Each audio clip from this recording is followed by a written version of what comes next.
Hello people, Joe from Hello Sailor Effects here. Welcome to today's video. Today we're going to be taking a look at the Boss BD2. In this video we're going to look at some beginner mods for the Boss BD2.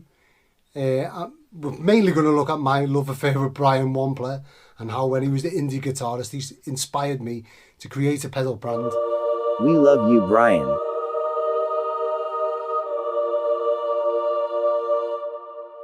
But we're going to go through some of his mods and some of the ways that you can improve your tone with this amazing pedal. If this sounds like something you'd be interested in, then please like and subscribe and stay until the end of the video where we're going to do a comparison of the regular Boss BD2 and then some of the mods that I'm going to do to it. And we'll compare the two and see where we are. And I'd love to hear what you think of the comparison, whether you think I'm wasting my time, or as I was told in my last video, or maybe the previous one before that. Anyway, one of my last videos, that my channel is the most ridiculous thing that they've seen on YouTube. Not funny cats, not people falling off of walls or chairs and stuff. Me sticking large capacitors into pedals. Fantastic. Stick around. Right, so let's look at the things you're going to need before you start modifying your Boss Blues Driver BD2. First things first, you're going to need the actual unit itself, a Boss Blues Driver. Now, not all blues drivers are created equal. The earlier versions are the through-hole versions, which you need. The later versions, they switched to SMD technology. That would require a way higher skill level than I have. So I would suggest it's not for beginners. So what you want is the standard through-hole version, which is this. And a way to tell is this small 9-volt jack on the back is inside the housing and it's small. On the later versions you'll see it's a larger jack that should be on the screen now if my video editing skills don't let me down. You want to go for this version, and that means that you'll be getting a through-hole PCB. Next things you're going to want are some snips for cutting wires and component legs. These are Nipex. They're the best ones that I've had so far in my time of building pedals. Thank you, Marcus Reeves, for putting me onto these. They're literally fantastic. Then you're going to need a potty drive screwdriver or Phillips head screwdriver for undoing all the connections on the enclosure and the working parts. I like to have some flat nose pliers as well for manipulating components, but they're not essential. I also have a scalpel and other screwdrivers on hand, but hopefully you shouldn't need them. Now, as far as soldering goes, you're going to need some soldering, some solder. I like to use the Loctite brand and a thickness of 0.7 millimeters because I find that very manageable. And then as far as soldering irons go, I really like the Hakko soldering irons. I've got the FX888D soldering iron. It's about £100. It's not a cheap one, but it's certainly not expensive, and that does the job. What I will say is you don't want to get a 30-watt soldering iron. Your solder joints just won't be good enough for what we want. It's worth spending just a little bit more and getting something with a bit more temperature in it. I will have all of these links to all of these down in the description. So now let's look at taking the enclosure apart. First of all, you have the back plate, which I've removed 2 screws from already. And as you can probably tell, I'm using a flathead screwdriver really unprofessionally on posi drive screws, which is fantastic. Right, so once you've got the screws out, the back plate comes off and there should be a shielding like perspex plastic behind it. Now, to keep all of these together, it's actually advisable that you get some sort of food container, like a sandwich box. Put them all in that's ideal for it. For me, I've got these little compartments on my board to place them all in. I quite like doing that. But either or is completely up to you, so we'll take that out. Now we've just got to slowly manipulate the circuit out with our screwdriver in the corner, lift it up, and now we can see inside. Obviously everything is still connected inside here, so things to be aware of when you're disconnecting. If you can see here, the foot switch, we're going to need to unsolder these 2 lugs here and take these wires off to connect to get the foot switch out, because the foot switch comes out of the top of the pedal.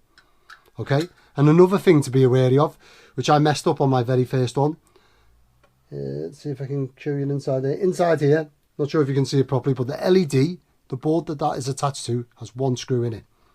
Don't just yank on it because it's never going to come out unless you undo the screw first. Also, the pot should just come off with your hands, unless it's a really old one, or if it's a really old one, please don't modify it. But unless it's had a rough life, so we can just undo the pots. Same with the foot switch. Undo the sides here, and the top of the foot switch will come off, which allows us to gain access to the bottom of the actual switch, and the jacks come out the side. I'm going to start taking all this apart, and then we'll catch up with it once it's apart. Okay, so a little side note that I forgot to mention: you're going to either need an adjustable spanner to remove all of the external components, or sorry, the internal components, i.e. pots or jacks, or some of these handy pedal socket sets. I'll put a link for either of these into the description down below. Now back to it. So when you've got it all apart, this is what it looks like. We have our enclosure with the screw for our LED there, and the foot switch lid, battery housing lid. I'm going to put them out the way for one moment. I am actually going to refinish these and redo the whole pedal in Hello Sailor colours, just because, well, because it's me. When we look at our circuit board, it looks like this. We've got two boards for the pots, and this is our LED board, which will have the screw going through it. Now you can change the colour of the LED. I personally like to change it to blue because that's what the Keeley modded ones had, and when I was younger, all I wanted to do was have a blue LED on all my pedals. It's basically why I got into this thing in the first place. So I've now got all my components ready to go. You can find a list of these components in the description down below. Well, not these ones exactly, but ones that I would buy online should I needed to. And in this next step, we're going to remove the components we don't want to use off the board and place these in its place. I'll show you how I remove them for the first component, and I'll crack on and do them all. It gets a bit tedious, and then I'll also show you how I replace them and do the same thing. Now usually what you should use, if I've got one here, is a, no, don't have one to hand, is a solder sucker to be able to heat the solder up on the back of the board and then suck and remove the solder from the component, and then it'll come out nice and easy. But for time, I tend to heat the bottom of the component up and just remove it myself. I'm sure there's plenty of videos out there showing you how the proper way to remove them is. We're going to use Joe's method of removing them. To find out what components there are, I'm going to put on the screen now my drawing. As you can see now, on this drawing it details all the components that are going to come off the board and their locations. So we've got C100, which is on this board here. Keep an eye out for that, it's right behind that pot there. And then we've got various other capacitors and two LEDs, in fact, sorry, 3 diodes. 2 are going to be replaced with LEDs, and one's going to be replaced with a 1N4001. Right, let's get moving that first one off the board. So as you can see on our picture, I advise you while this is up on the screen, just to take a screenshot of this, and then you can refer back to it as we're going along. But the first one on the first picture, oh sorry, the first capacitor we're going to move is C35, which is right down in this corner here. C35 is right there. It's a nice easy one to get to, so I recommend starting with that. First things first, I'm going to take my soldering iron and I'm going to add a bit of solder to it. Now we call this wetting the tip, or can't believe I just said that, but that's what it is. It's wetting the solder tip, and that's basically, solder is the best lubricant that you can find for soldering. So a bit of solder on the end here is going to make it flow a lot easier. We find the bottom of that component, just touch the bottom of it while applying pressure to the component, and it'll, you can almost hear it crack, then it just slides right out. And then we'll do the other leg too. And then I go back and forth between the two legs until the component is removed. As such, here's our first component off the board. Now I'm going to go through and take every other component off, and we'll go from there. When you come to D9 and D10, which is situated down here on the board, these are the diodes. Now these are quite difficult to remove. I advise taking a picture of which way the diodes are orientated before you start, or if you keep watching this video, I'll show you how I test diodes to see which way they should be orientated, and then maybe you can just copy my directions rather than actually having to test them. Now again, I highly advise you using the solder sucker on the bottom of the pads to remove the solder and then just taking the component out. I'm not going to do that because, well, mainly because on a ship, a warship, when you're working and you haven't got time, the quickest way possible to get these things out and get this system working again is the best way. Now, the correct tools should be used, but that may be 5 decks away and it takes time to do that. So I've devised a very crude way of removing them. And all I'm going to do is heat up the solder pads on the bottom whilst sticking my screwdriver very uncouthly underneath the component, and I'm going to pop it out that way. Again, I advise a solder sucker, but let's go. Again, wetting the tip is a phrase for this video. Wetting the tip before I start. I'm going to situate my correct tool for the job, screwdriver, as close to underneath. In fact, I'm saying using the screwdriver, I'm actually going, because these are really close to the board, I'm actually going to use my blade to do it. The screwdriver's not quite getting underneath them there.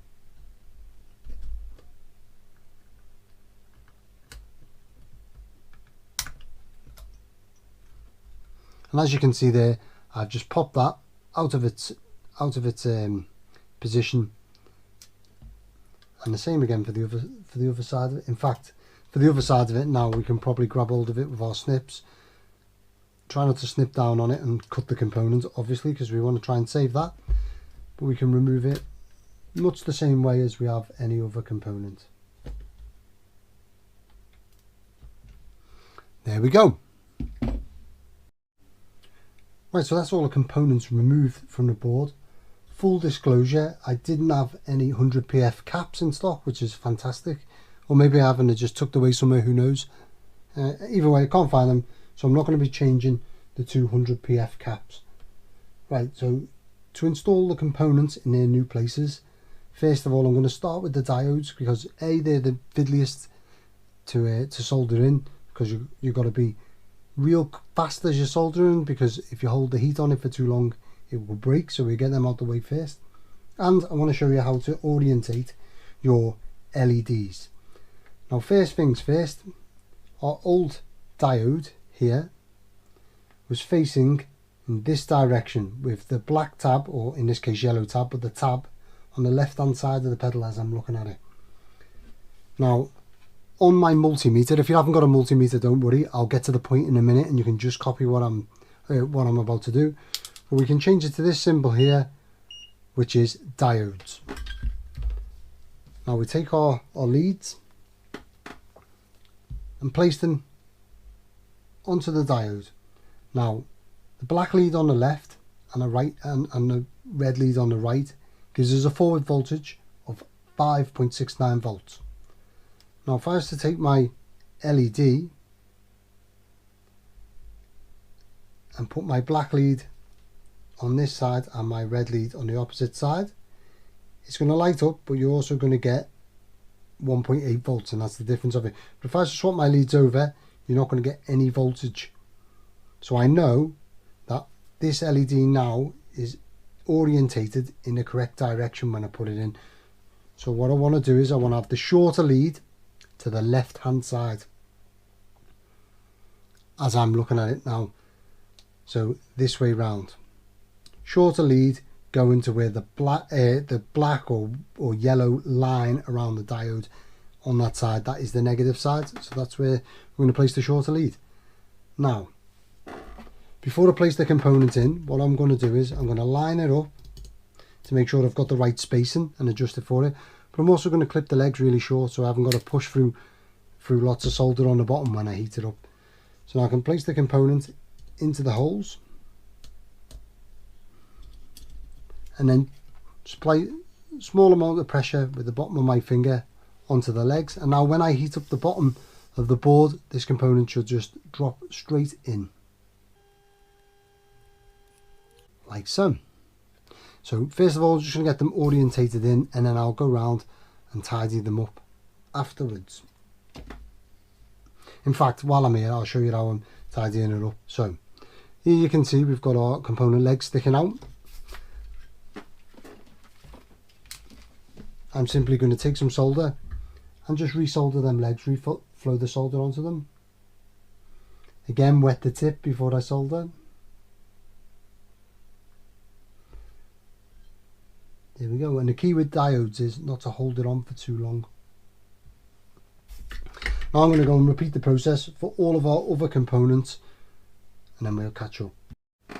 Okay, so now we've got both LEDs installed and soldered in. It's worth noting that I've used yellow LEDs on this. No particular reason, only that I had them in stock and they were there to be used.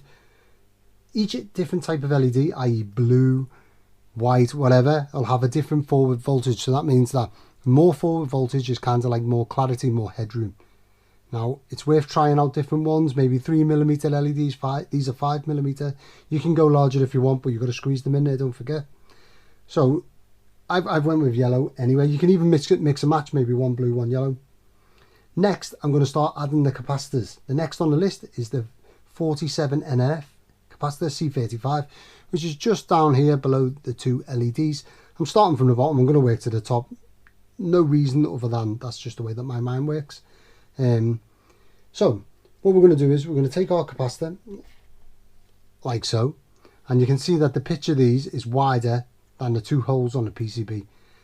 Now, to sort that out, what I'm going to do is I'm going to take my snips, and I'm just going to bend the wires, the legs, into roughly the shape and distance of them holes. So you get sort of that shape, and these should slot straight in. Now, as it happens, I've already bent and lined up this capacitor. So what we're going to do then is I'm going to try and test fit it and see if it goes in, which it does. And as an added bonus, when I've took the old component out, it's left holes in the solder, so I can slot that right the way down, and I know it's going to fit perfectly in there.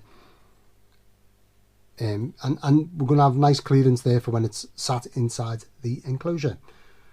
Right, I'm going to go and change all of the parts now with these parts that I've got here, and then we'll catch up and go through the next part. That's now all of our capacitors and diodes changed on the board. Next step will be to rebuild it and then do a sound test. However, before we get there, a couple of points of interest. If I now bring up the picture of our circuit board and components to swap here, ta-da!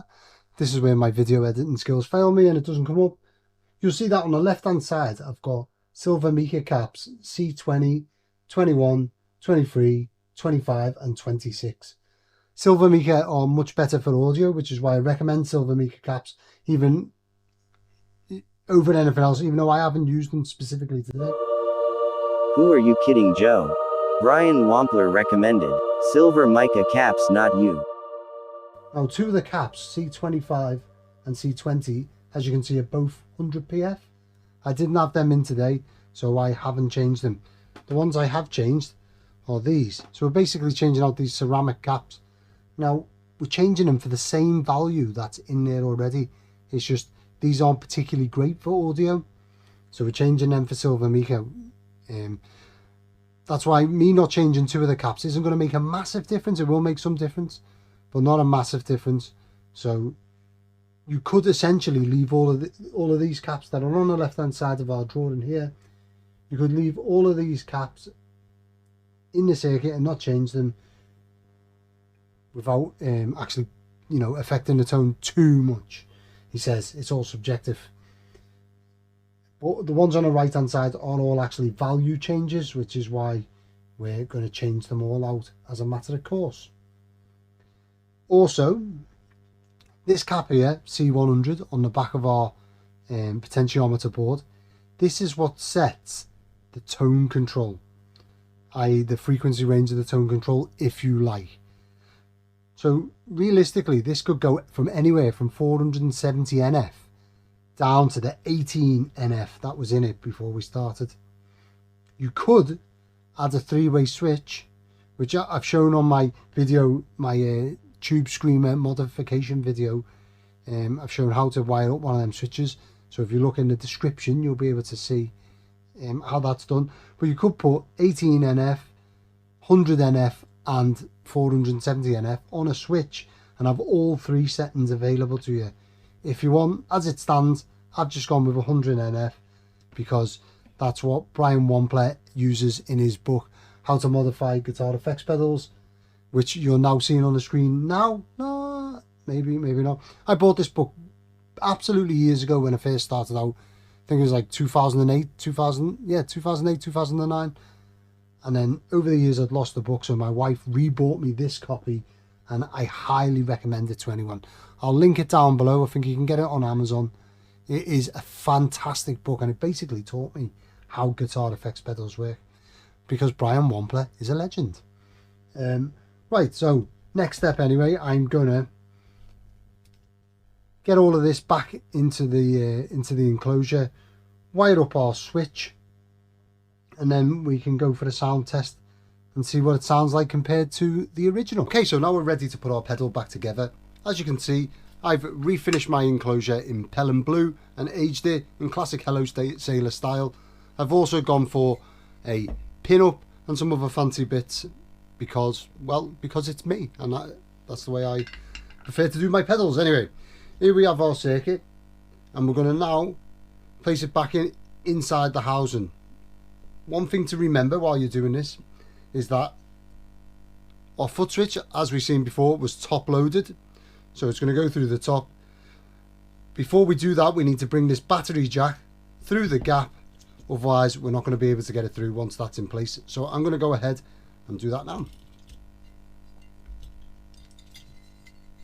All I'm going to do is thread this through, and once it's in there, the cable coming through is going to be situated in a little cutout closest to the Boss logo.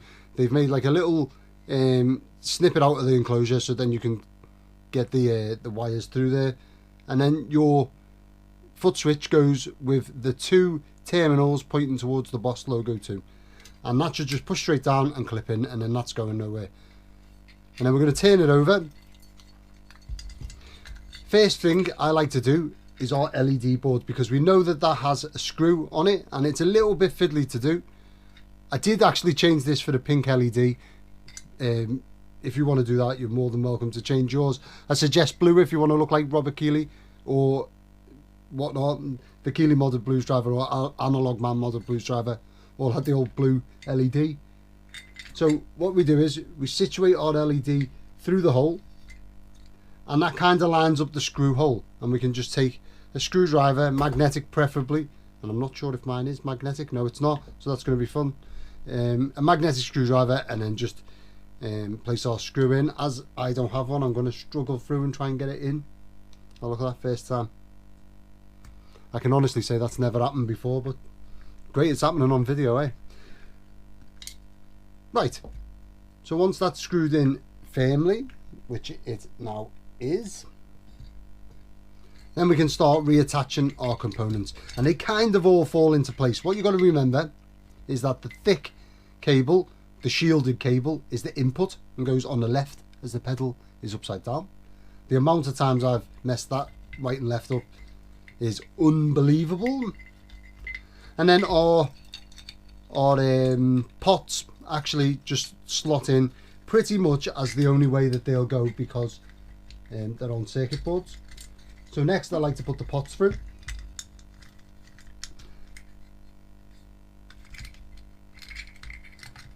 One thing I will say is, when you're manipulating the cables to get your pots through and stuff, you need to just be a little bit conscious about the connectors that they're on.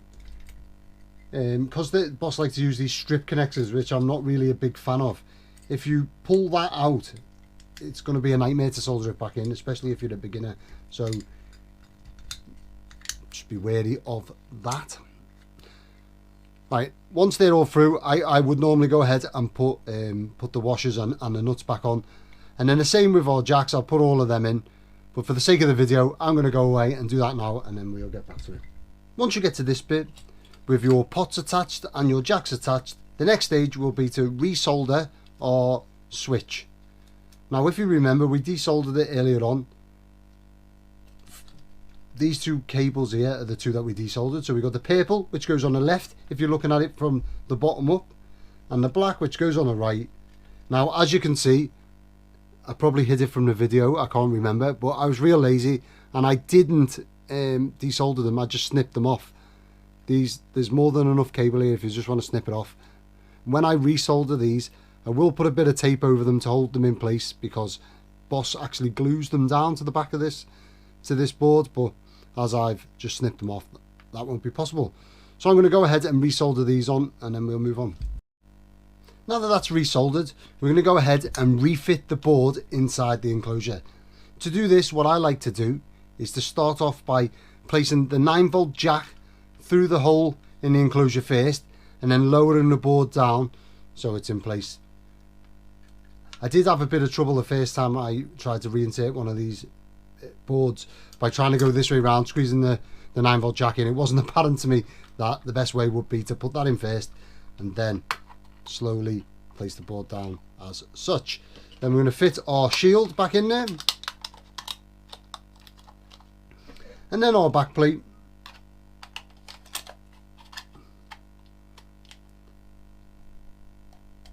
And add in our customary 2 screws to hold it together while we do our first initial test, or when we get to our first initial test. I'll put all the rest of the screws in the bottom once I know that we're onto a winner and the pedal's actually working. Now at this point it's time to refit our foot plate. Try not to, this will show you, this is an older pedal. So this rubber grommet that sits in the front of the pedal here was actually damaged. So it's still a little bit damaged. You can buy them off eBay for relatively cheap. So I may buy one off eBay, or I may just leave this one in there for the next owner to either buy one or leave in there. Now, our spring. When you put it on, the spring just situates on like this knobble on the inside of the lid, as such. When you take the screws out for this top plate, foot plate, top plate, I'm going with foot plate. When you take the screws out for this foot plate, they have little nylon washers, and if you see that, please try not to lose them. They're really helpful on stopping the screw from marking your pedal, and they're a pain to find. If anyone has a place where you can find these exact size ones, please write it in the comments for me and I'll go and stock up on a few.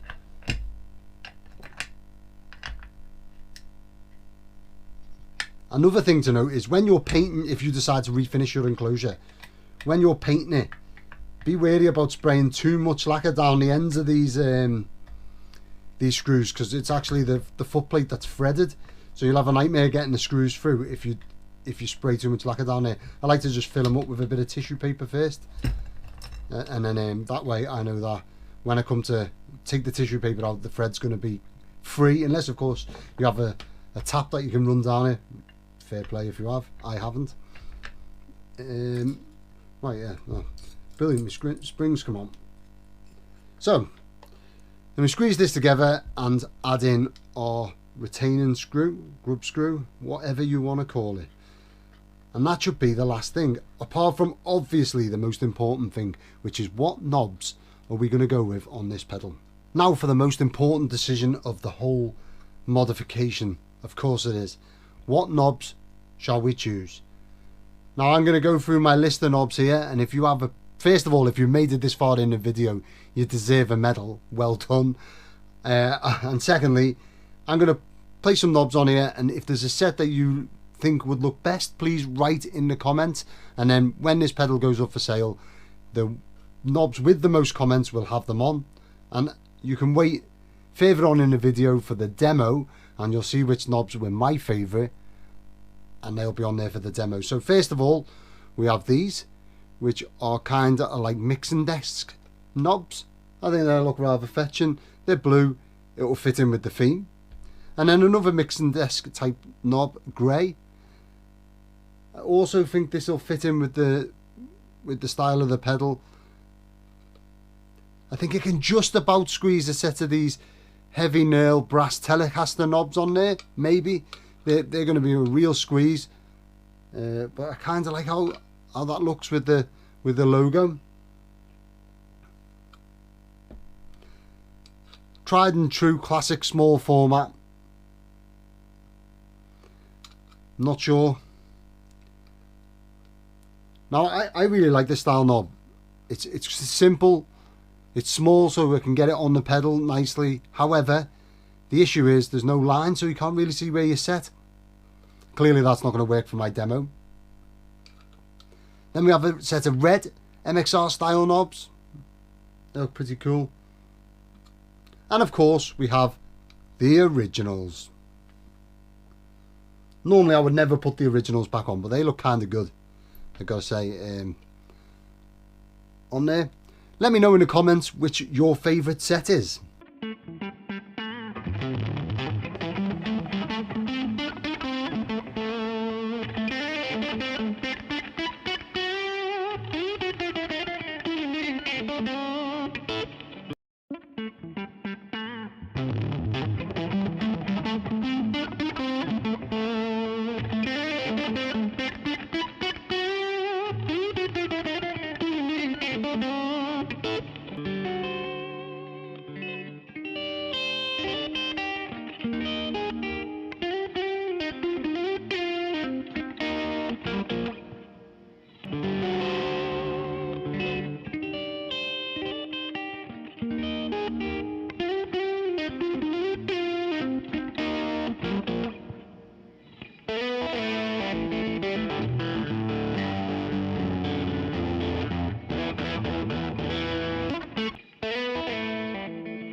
Hopefully we heard the difference between the original version and the modified version there, and let's hope that we preferred the modified version more, otherwise it would be quite awkward.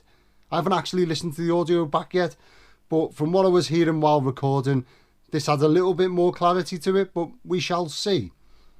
I'd like to just thank Brian Wampler quickly for, well, I've been taking the piss out of him all the way through this video. So thank you for being a good sport. Even though I know he'll never watch it or see this video. It's still good of him to put all this information out in the world that he is putting out, and help us all learn about guitar effects pedals and how to modify pedals and inspire some people to create brands. I mean, I still refer to this book to this day. You know, no one has all the answers, unless, of course, you're Brian Wampler and God, and then you do have all the answers, of course. If any of you people have managed to mod your Boss Blues driver along with this video, please send me a message, comment in the section, or get hold of me on Instagram, Facebook, one of them. Send me pictures, videos, sound clips of your modified pedals. I'd love to see and hear them. And of course, if you guys and girls are content, I'd love to share them on my social media too. Yeah,